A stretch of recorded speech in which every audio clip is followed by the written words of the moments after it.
নমস্কার, আশা করি সবাই ভালো আছেন। শ্রী তেরো পার্বণের আরও একটি পর্বে সবাইকে স্বাগত জানাই। শীত মানেই ফেস্টিভ সিজন, ক্রিসমাস কিংবা নিউ ইয়ার। এই সময় স্পেশালি বাড়িতে গেট টুগেদার কিংবা পার্টি লেগেই থাকে। তার জন্য আজকে একটা পার্টি স্ন্যাক দেখাবো, চিকেন ললিপপ। যেমন লোভনীয় তেমনি জনপ্রিয়, তবে বানাবার কিন্তু খুব একটা ঝামেলা নেই। চিকেন ললিপপ বানানোর জন্য আমি এখানে 8 পিস চিকেন উইংস নিয়েছি। বাজারে ললিপপ বানানোর কথা বললেই ঠিক এরকমভাবেই চিকেন উইংসগুলো কেটে দেবে। প্রথমে আমি চিকেন উইংসগুলোকে ম্যারিনেট করে রাখবো। তার জন্য দিয়ে দিচ্ছি একটা ডিম, এর সঙ্গে দিয়ে দেবো 1 চা চামচ কাশ্মীরি লঙ্কার গুঁড়ো।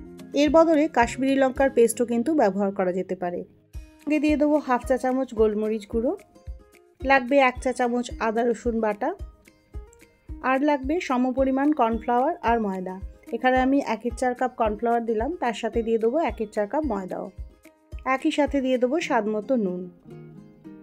এবার সব উপকরণগুলোকে হালকা হাতে ভালো করে মিশিয়ে নেব। মাখার সময় বেশি টাইট লাগলে 1 কিংবা 2 টিস্পুন জলও দিতে পারেন। ম্যারিনেশনটা যাতে চিকেনের গায়ে ভালোভাবে কোট করে যায় তার জন্য দিয়ে দিচ্ছি 2 টিস্পুন সাদা তেলও।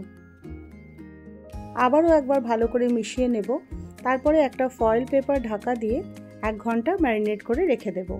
রুম টেম্পারেচারেই ম্যারিনেট করতে হবে। 1 ঘন্টা পরে দেখুন আমার চিকেনগুলো কিন্তু বেশ ভালোভাবে ম্যারিনেট হয়ে গেছে, আর যেমন বলেছিলাম তেলটার জন্য ভালো করে কোটও হয়ে গেছে। এবার চিকেন উইংসগুলোকে ভাজবো। তার জন্য গরম হতে দিয়েছি রিফাইন্ড অয়েল। ফ্লেমটা মিডিয়ামে রেখে তেলটা মাঝারি গরম করে নিয়েছি। খুব বেশি তেলটা গরম হয়ে গেলে চিকেনের ওপরের কোটিংটা ভাজা হবে, কিন্তু ভেতরটা ভালো করে সেদ্ধ হবে না। চিকেনগুলো যখন ছাড়বেন তখন তেলের মধ্যে সামান্য সময় ধরে রেখে তারপরে আস্তে করে ছাড়বেন, তাহলে চিকেনটা ছড়িয়ে যাবে না। একই পদ্ধতিতে বেশ কয়েকটা চিকেন এর মধ্যে ছেড়ে দিলাম। ওপর থেকে একটু গরম তেল দিয়ে দিচ্ছি, যাতে ওপরের কোটিংটাও হালকা হালকা একই সাথে ভাজা হয়ে যায়।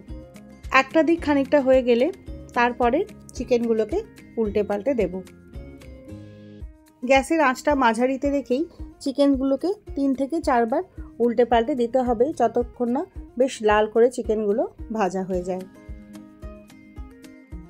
এখন দেখুন চিকেনগুলো বেশ লাল করে ভাজা হয়ে গেছে। এবার তেলটাকে ড্রেন করে চিকেনগুলোকে তুলে নেব। একই পদ্ধতিতে বাকি চিকেনগুলোকেও ব্যাচে ব্যাচে ভেজে তুলে ফেলব। চিকেন ললিপপ কিন্তু ভেজে এইভাবেও খাওয়া যায়, তাতেও কিন্তু খেতে খুব ভালো লাগে। তবে আমি এখন চিকেন ললিপপগুলোকে টস করব। তার জন্য প্যানে নিয়ে নিচ্ছি 4 থেকে 5 চা চামচ রিফাইন্ড অয়েল। গ্যাসটা হাই ফ্লেমে রেখে সঙ্গে দিয়ে দেবো 2 চা চামচ রসুন কুচি, 2 চা চামচ আদা কুচি। এই পুরো সময়টা কিন্তু গ্যাসের ফ্লেম হাইতেই থাকবে। 15 থেকে 20 সেকেন্ড এটাকে নাড়াচাড়া করে নেব। এবার এর মধ্যে দিয়ে দেবো একটা শুকনো লঙ্কা কুচোনো আর 1/3 কাপ পেঁয়াজ শাকের পেঁয়াজের অংশটুকু। এর বদলে একটা মাঝারি পেঁয়াজও ব্যবহার করতে পারেন। খুব তাড়াতাড়ি ভালো করে নাড়াচাড়া করে নেব, যতক্ষণ না হালকা ব্রাউন রং ধরে আদা আর রসুনে। আদা রসুনে এখন হালকা হালকা রং ধরতে শুরু করেছে। এই অবস্থায় দিয়ে দেবো 1/2 কাপ টমেটো কেচাপ। সঙ্গে দিয়ে দেবো 1/2 চা চামচ ডার্ক সোয়া সস, 1 চা চামচ ভিনিগার। সব সসগুলোকে একবার ভালো করে মিশিয়ে নেব। সসটা যখন সামান্য ঘন হয়ে আসবে আর ফুটতে শুরু করবে তখন দিয়ে দেবো স্বাদ মতো নুন আর 1.5 চা চামচ চিনিও।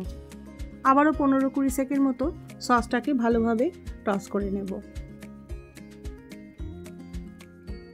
এবার এর মধ্যে দিয়ে দেবো 1 চা চামচ কাশ্মীরি লঙ্কার গুঁড়ো।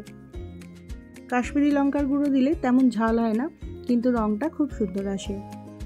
সসটাকে ভালো করে ঘন করবার জন্য দিয়ে দেবো কর্নফ্লাওয়ার গোলা জলও। এখানে আমি 2 চা চামচ মতো কর্নফ্লাওয়ার জলে গুলে রেখেছিলাম। আবারও একবার কুইক টস হাই ফ্লেমে। সসটা যখন বেশ ঘন হয়ে আসবে তখন দিয়ে দেবো চিকেন উইংসগুলো।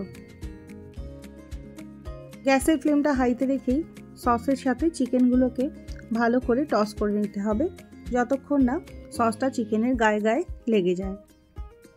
চিনিটা ইতিমধ্যে ক্যারামেলাইজ করার জন্যে চিকেন ললিপপে সুন্দর কালচে রং ধরবে।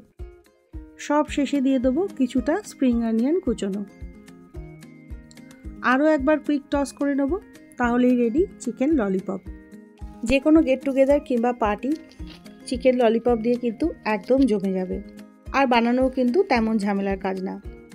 এই রেসিপিটা বানিয়ে আমাকে কিন্তু অবশ্যই জানাতে ভুলবেন না যে কেমন লাগলো। যদি ভালো লাগে তাহলে প্লিজ চ্যানেলটা সাবস্ক্রাইব করে নেবেন। আবারও দেখা হবে পরের এপিসোডে অন্য কোনো রান্নার সাথে। ততক্ষণের জন্যে বাই।